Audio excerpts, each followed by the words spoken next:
Hello and welcome to Thank God It's Friday on Bloomberg Quint. We have seen a lot of volatility in emerging markets, especially considering the geopolitical tensions. But what does this mean for Asian equities and what does it mean for India? For that, we are in conversation with Dr. Jerome Booth, the chairman of New Sparta Asset Management Company. Dr. Booth, thank you for joining us. You're very welcome. Dr. Booth, I'm going to start off with the most important question currently, and that is to do with North Korea and the missiles testing. Based on that, how are you gauging, a risk, and how are you looking at uncertainty? What does this mean for Asian equities specifically? Well, that's a really tricky question to start with because, of course, nobody knows. And I think what it does, illustrate is that there are a number of very low probability but very high impact events that can always impact markets. This happens to be one of them, and it's a headline grabbing one, but it's by no means the most important. I still maintain, whatever the geopolitical issues around, which do grab the headlines, that the majority of the major sort of extreme event risks are still coming from Europe and the United States. And the bloated financial systems there and the extraordinary quantitative easing, the global imbalances. This is where we could see a repeat of 08. These are and there are lots of warning signals, obviously, at the moment. We have increased tension in Europe. We have a sort of slightly dysfunctional policy mix in Washington.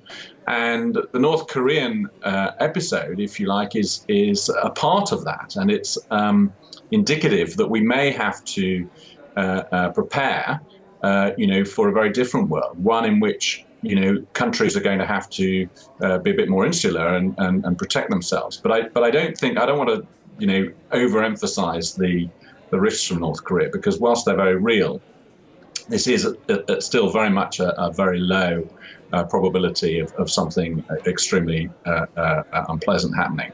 I think the bigger issues, the bigger risks are around large financial blow-ups in the West and a growth of trade protectionism.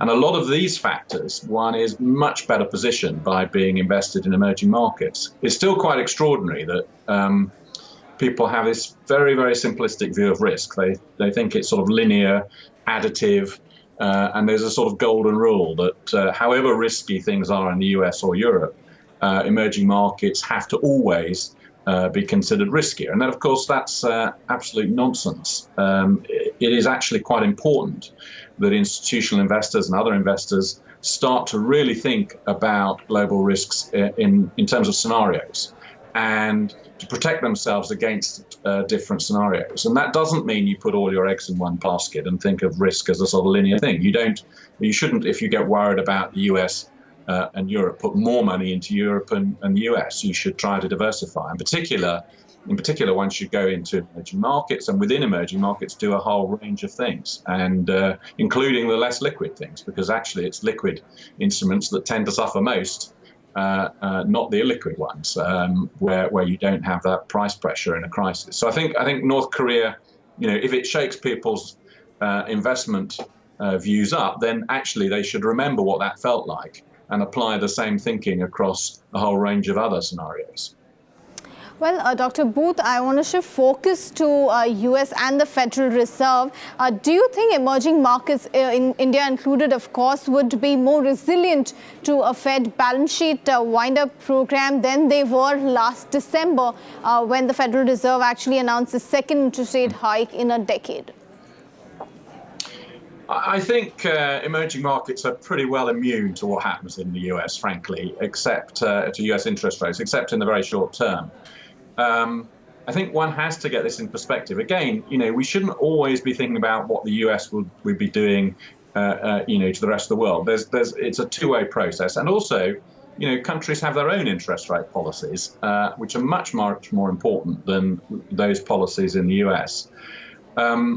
I mean, my concerns about the US is that the policy mix there is very tricky. I mean, it's extremely difficult to exit from quantitative easing. Yes, there's been some economic recovery. Yes, there's been some growth in employment, but there's still, I mean, certainly compared to Britain, for example, it's still a much more difficult labour market in the US, and there's still a lot of potential for the sort of leverage sectors of the economy to cause problems. The big hope of this administration was that we were going to get a big fiscal stimulus and corporate tax rates were going to come down and stimulate investment, and there'd be public sector investment. And I'm afraid to say, I really don't think that's coming. And but what may come is the blowout of the debt and fiscal expenditure without the necessary benefits. And I think there is, if you like, a plan B. Plan A, the ostensible plan of the administration is to have the stimulus package, and that will lead to growth and jobs. I think the alternative, which may emerge, is that we don't get the stimulus, but we do get the debt, and we do get a point at which people really start to worry about how this is going to get repaid. And you get a bond crash, you get, therefore, inflation and devaluation of the dollar, then actually do create jobs. And possibly even President Trump gets re-elected on the back of that. But it's very, very bad news for foreign savers in US assets. US asset classes are, very definitely in a bubble, bonds and equities and the currency. So when you're starting with that scenario, to get worried about, they're trying to cope with normalization, yes, we should be worried about that, but we shouldn't be overly worried, except in the very short term. Short term, it can create some obviously flows. The backdrop in terms of emerging markets is also very much that there's been a very much underweight position in emerging markets. Emerging markets are still very cheap, and institutional investors are very underweight, and they're starting to learn that actually it might be a good idea to invest in emerging markets to reduce risk.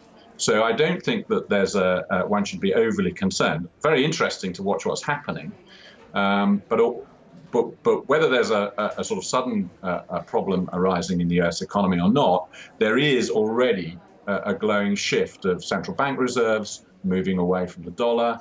All of this will benefit emerging markets in the medium term.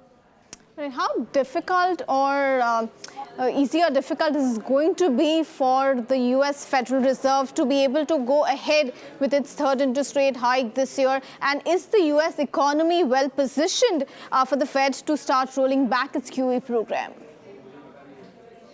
Well, I mean, it is difficult to raise rates if you think that, it might push the economy back into a recession or deflationary environment. And there's still a very strong inventory cycle in the US economy.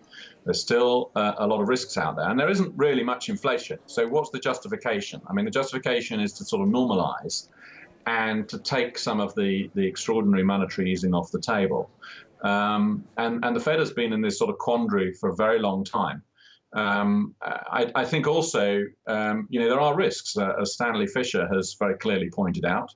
This is absolutely the wrong time to be taking the foot off the pedal in terms of the regulation of the finance industry. One needs actually to do more to avoid a second or another financial crisis.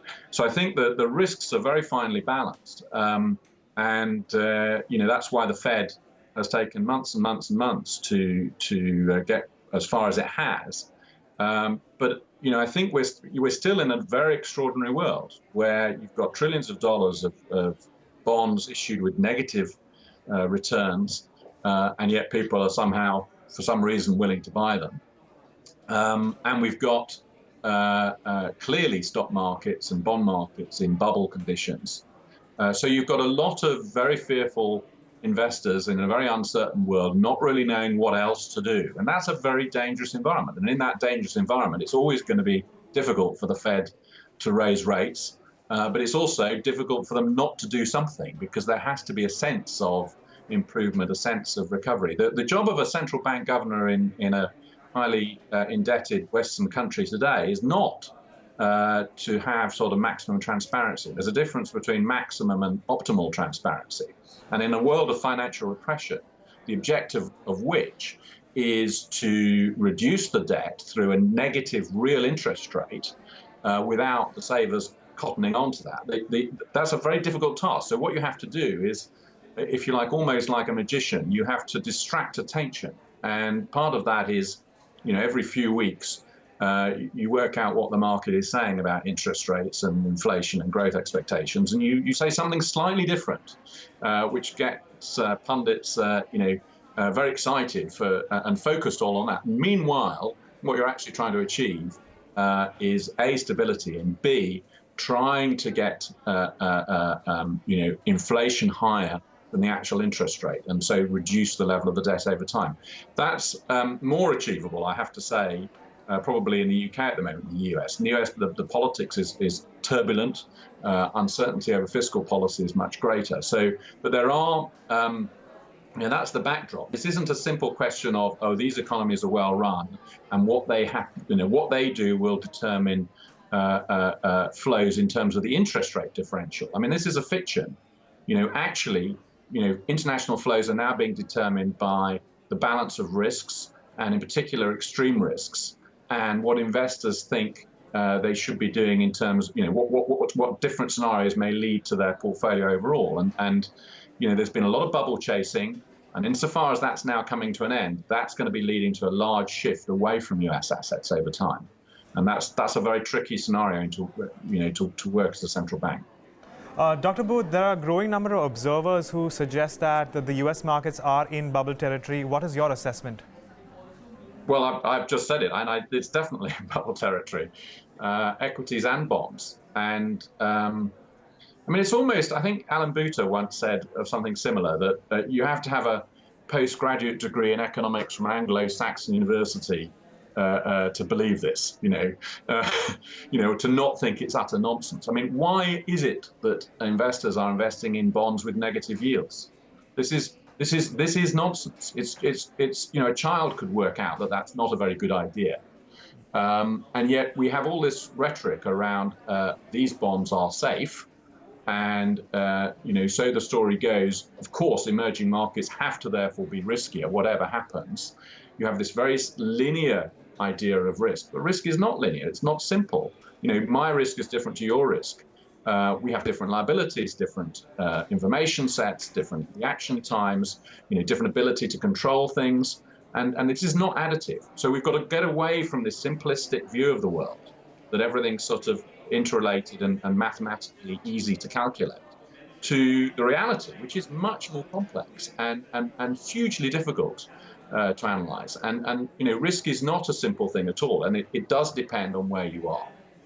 And so the idea that you should concentrate. One of the big problems is that investors have really concentrated, and because they're so worried about the global environment, because they don't understand the macroeconomic environment, and their gut comes in, and their gut tells them, what's been driven into them. Their prejudices are supported when they think, well, emerging markets risky. I'll go to the things I'm familiar with. Now, the familiar may be the riskiest thing, but that's what the gut tells you. And that is what has created this big herding mentality. And the herding, together with the reassurance that the Fed is there, or the monetary authorities in the West more generally are there to keep prices up, has fed these huge bubbles. But they are unsustainable, absolutely unsustainable. Sure. Okay, so what is your assessment of the current state of the Indian economy and, of course, hence the investability in Indian equities? Well, India's, very well positioned over the medium term. There's obviously all sorts of short-term concerns. Its growth really is doing as well as it should and all the rest of it. But I think fundamentally, India is on a great medium to longer term track. A lot of people understand that. I think people should look beyond equities as well. It's still the case that the stock market is a small proportion of GDP. I myself have been trying to invest in the real economy and will continue to do that. And I think for investors generally, the moment you start thinking, if you're a foreign investor, say, coming into India, the moment you start thinking of investing in India or other emerging markets as a way to not just get a bit of higher risk and a bit of higher return, but actually a way to reduce risk, having done some scenario planning, having thought strategically, then you realize that it's a good thing to do lots of different things, not just the easy to do, not just the short term, not just the equities. But equities are, they're still going to be supported by the exchange rate, which of course is coming up. We've had a series of, if you like, important political messages. It's clear that, we've got a possibility for some major reform. There's always going to be, annoyance at the delay that things take, and the GST is going to have lots of little problems that need sorting out. We do have to solve the problem with the over-indebtedness in the economy. And generally, I think the other thing that I'm obviously just observing is that there is a tentativeness in terms of the Indian investor themselves to invest in the real economy, and that that the entrepreneur wanting to invest does probably need a little bit more encouragement. But I think we are on a good track. Institutional investors looking to invest in India and emerging markets are A, underweight, B, very focused on the need to do more, but they have traditionally found it difficult to invest in India. And I think there are more things that could make it easier. And I think we've got obviously in the news at the moment the Japanese-Indian dialogue going on, which is broadly extremely positive. But then you have a little dispute about tax as well. There are ways to, I think, promote foreign direct investment inwards. There are further things to do, but it's generally a positive story, an improving story. But that doesn't mean that one should be complacent at all. Dr. Booth, it's also generally believed that blockchain does improve efficiency in terms, how the trade pans out. But considering that, what is it that central banks may have a problem with when it comes to blockchain? Well, there are a whole bunch of issues around blockchain and cryptocurrencies and Bitcoin, etc. And I think, on the one hand, it's very important to recognize, first of all, from a monetary point of view, that central banks have the legitimate monopoly of the use of monetary policy, if you like. And whilst it's convenient in certainly a global environment to facilitate transactions by having more money, in a different environment, which will surely come, where central banks want to tighten more aggressively, they will have a very different view, because in a tightening environment, central banks will want to control the money supply and be the only authorities to do that. And so it's quite plausible that certain types of alternative payments, could be banned, quite simply banned. So I do think that it's important for these markets to be developed in conjunction with central banks and under the auspices of central banks, because they will want the knowledge, the security that they can reduce the money supply when they want. So that's the first point. It's not an alternative, and I think when it's being set up as an alternative to central banks, to some extent it is at the moment, that there is a danger if the cycle turns. I think the other thing to say is that very interestingly, these currencies to some extent might provide some solutions to over leverage. This is more of a problem in Western economies with huge amounts of debt, of course, because the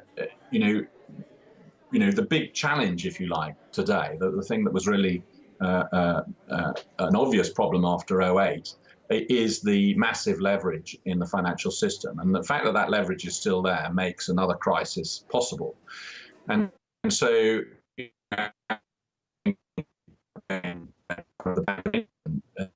his book, one actually needs to do much, much more to reduce that leverage. And possibly Bitcoin is a way, blockchains, to I'm sorry, Dr. Booth. We'll just get you back because we have a bad line right now, and we're trying to reconnect. But basically, what Dr. Booth is saying is that we are looking at a very risky scenario when it comes to the U.S. markets, and he was also explaining that risk is not as linear as widely seen. On the whole, we are looking at a lot of other variables which form a part of risk, and in general. A lot of these factors will eventually play out when it comes to not just the US markets. But when it comes to the North Korean issue, I think he was of the opinion that the probability of something larger playing out was very low, Shraddha. Right. In fact, Agam, the two interesting bits that I picked out from what he has actually spoken to us about today. One, of course, his opinion that US equities as well as bonds are, in a bubble territory right now and are overheated. And secondly, it's an important fact, it's an important view that he actually gave us with respect to emerging markets and how over time they have become more immune to the policies that are set by central banks globally, and they're moving more in tandem with what's happening domestically. So that was an important takeaway with respect to what holds for emerging markets. Absolutely, and as far as valuations are concerned, he has said that India is very well placed right now, despite the valuations that it goes on for. But again, we'll have to wait and watch as to whether or not we continue to see those fund flows coming in. The truth is that we have seen the fund flows taper to a certain extent over the last couple of weeks, and we're just going to have to wait and watch whether or not we continue to see that tapering, or will we see a little bit of a turnaround in the next 3 to 4 months. Absolutely, and there are all these global central banks which are actually trying to roll back the kind of interest rate stimulus that they had pumped into the markets and hike interest rates. But globally, of course, inflation has been falling short of targets, which will have implications for the policy making that they do. But that apart, the key takeaway still remains that emerging markets remain strong despite the kind of outperformance we have seen from some of these markets, especially the equities bit in the recent times. Right, Shraddha. Well, I guess, those are some of the key takeaways from this conversation, and that is also what we have in terms of Thank God It's Friday. That was Dr. Jerome Booth. We have him back, do we? All right, so, we will wait for Dr. Jerome Booth to connect back with us. But on the whole, in terms of the way our own Indian markets have also turned out, is we've seen the markets move up to the levels of 10,000 currently. There is a lot of opinion that our own Indian markets currently are richly valued, but there is still some time to go.